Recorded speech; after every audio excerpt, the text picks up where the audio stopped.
Tikupira kuti ambiri tinasatira bwino kuti pa chisankho chimene chinachitika pa 16 September 2025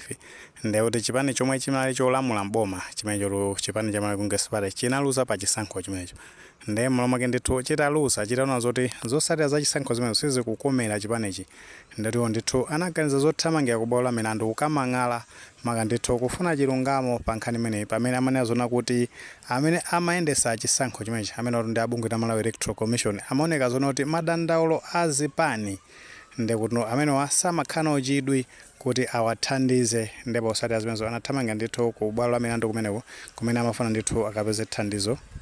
pa nkhani imeneyi. Ndiye potenga ndithu ndi mmene zinthu zake zinaendera tinaona ndithu kuti panali pa 23 September 2025 pamene ndithu mmodzi mwa akuluakulu ako chipani chimene cha Malawi Congress Party amene watu ndi Amadaliso Kazombo tikupeza kuti tikuwatsata bwino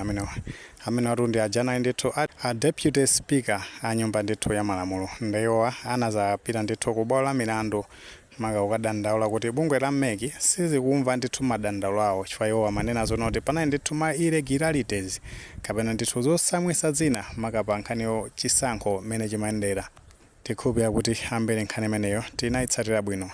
Ndiye pa nthawi imene ndithu iwo anapita ku bwalo la milandu limeneli ndiye kumeneko ndithu atafika ndikukagwada kudandaula maka ndithu chifukwa cha madandaulo amene ali nawo kumeneko ndithu oweruza milandu amene watu ndi a Judge Howard Pemba amene watu ndithu atamva madandaulo awo a chipani cha Malawi Congress Party anafotokoza kunena zona kuti iwo ndithu amva madandaulo amenewo maka ndithu madandaulo ake anali onena zoti iwo amafuna kuti kukhale judicial review aonetsetse bwinobwino maka ndithu pakhale kuwunikira nkhani yokhuzana ndi mmene bungwe la Malawi Electoral Commission ikuyendesera nkhani yokhuzana ndi madandaulo amene ndithu chipani chimenechi chimapereka kumeneko. Ndiye ajaji amenewo atamva zimenezo anafotokozera maka ndithu amenewo a chipani cha Malawi Congress Party kuti pempho limene akuperekalo lonena kuti a Malawi Electoral Commission ayimise chiganizo maka chopitiriza kulengeza amene ndithu anapambana pa chisankho chimene chinachitika pa 16 September 2025 chifukwa ndithu IMCP amafuna ndithu kuti zotsatira za chisankho zimenezo zisaulusidwe ameke ndithu asauluse mpaka na ndithu mavuto amene adandaula a chipani chimene cha Malawi Congress Party akhale ndithu apangidwa solved kenako pamene ndithu azibwera ndi chiganizo cholusa zotsatira zimenezo. Ndiye pa nthawi imeneyo chigamulo chimene chinayendera ananena zona kuti abungwe la Malawi Electoral Commission akuyenera ndithu kupitira ndi chiganizo cholengeza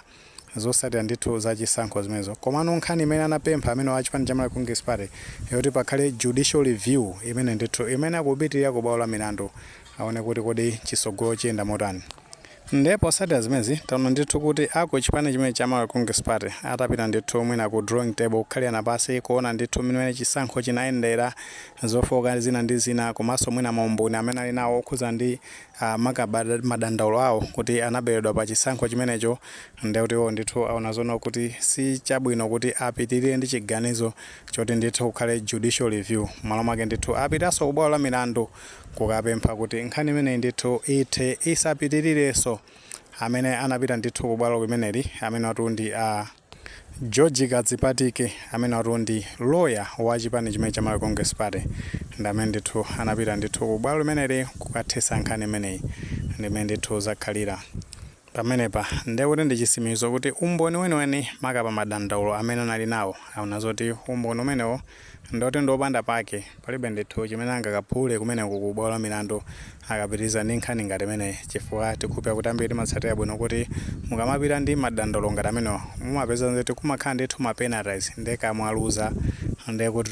zotsatira zake mumalipiritsidwa ndithu ndalama kandi kuti ndi chipani chimene ndithu kulipiritsidwa ndalama. Ndiye mwina ndithu aonekera zinthu ngati zimenezo kunoti maumboni amene tili nawo ndoti sali valid. Ndiye tikapitira ndi nkhani imeneyi tipeza zoti chipani ndithu chaluza ndalama kulipira ndithu zinthu zopanda pake. Muli ndi maganizo pa nkhani imeneyi pamene tinaona zoti chipani cha Malawi Congress Party chapangatu withdraw nkhani imene anali nayo kumeneko ku court maka potsatira ndithu kuti iwo amafuna ndithu judicial review yokhuza ndi madandaulo amene anapereka ku bungwe la Malawi Electoral Commission. Ngati maganizo amene alipo mutha kufotokoza comment section koma tikamapereka tikumbukenso ndithu kulemekeza maganizo anzathu. Saiwalire panga like video imene komanso panga subscribe channel chimene cha Fox Malawi News 18 ndicho ngoti nkhani zambiri zikamachitika ndoti zitha kutifikira mosavuta.